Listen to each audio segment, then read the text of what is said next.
period of time in Heidenheim, or was it when you were in Heidelberg that Jackson caught eye of you through that Oh. process? Well, that was in Heidelberg. Heidelberg, it so happened that the press was centered in Heidelberg.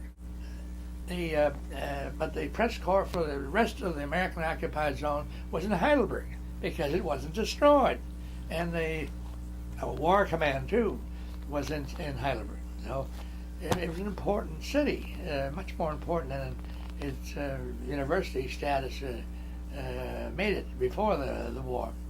And so Stars and Stripes was published out of Heidelberg. Well, there's always be something just about every day from the Heidelberg court in the Stars and Stripes, which was a national publication, but because they were too lazy to go to Stuttgart and get stories, or in Mannheim, or in Frankfurt, that they wrote up everything that happened in Heidelberg. So that was the only court that existed in Germany. Judge Jasen of Buffalo, Judge Jasen of Buffalo said this today in court, and Judge Jasen, well, God Almighty, I was blushing myself. It was just, I had nothing to do with planting it. It was just there, and I made what they say good copy. One day, I was there about a year in my first year, and I got a call from the office of General of Judge, and the judge's secretary called me.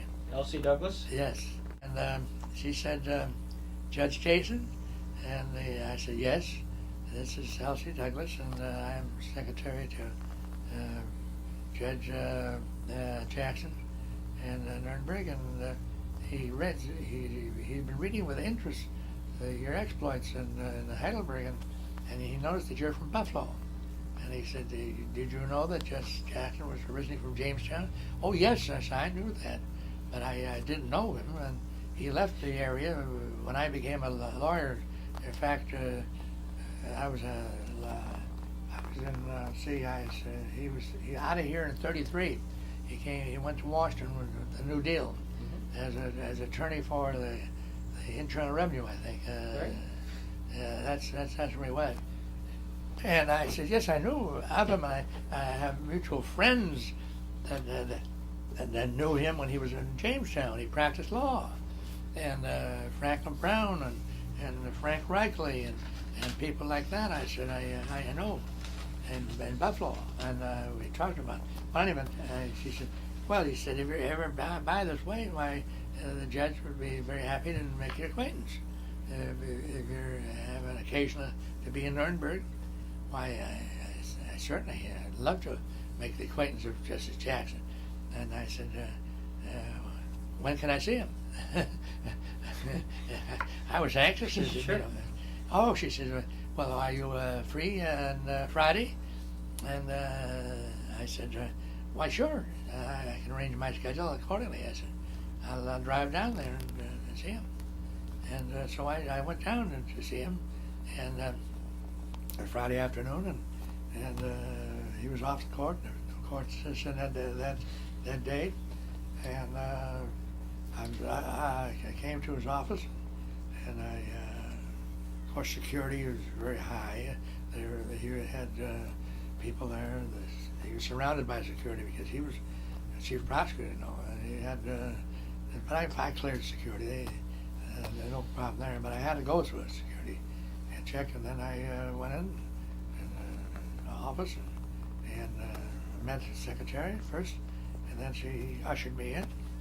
And after a while, and first thing he said, he says, he said, you're a young man to be a judge. He said, just by looking at me, I was with dark hair, and I was only 32 years old, and he says, so that's the first thing he said. I was a young man.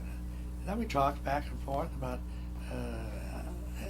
his interesting work, his challenging work, I should say, that he had, and he talked briefly about it. He said, yes, it's just that this is different from anything I've ever done. He said, I've never done anything like this. He said, And even when I was a Solicitor General, he said, I was attorney for the government, appeared before the Supreme Court. He said that was awesome. He said, but this he said is something that's he said I'll never forget, and he said something that I never thought I would do, and here I am doing it. He said, and I'm sort of anxious to get back to my work. He said on the court.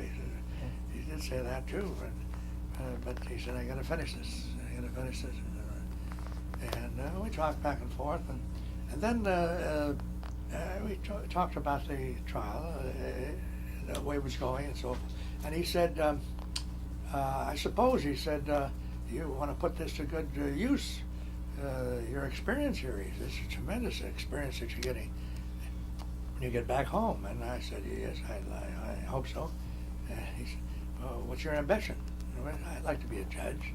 I said, now that I've had a taste of it, I said, I'd like to be a judge. And he said, what court? I said, well, maybe Supreme Court. He said, I know your politics. He said, I know your politics. I said, you do? He said, yes. He said, you're a Republican. And of course, he was a Democrat, you know. Oh, yeah. He said, you're a Republican. And I said, no, I'm a Democrat. You're a Democrat, and you want to be on the Supreme Court. He said, you're not only young, you're naive. He said, he said, all the counties are Republican, he says, in the 8th Judicial District. Yeah. And I said, I know, but I said, I hope I could make it sometime. That's all. I said, one guarantee of not being a judge in that district is to be a Democrat. I said, you'll never be a judge. In fact, people have told me that. And so we joked about that. I could see that he was a man to the point. He didn't want to waste words in a way. He was a man of that had a job to do, and he was there. He was doing it, and with some, I'd say, reluctance. In fact, I think I had a feeling later when I walked out of the office that he was trying to convey to me that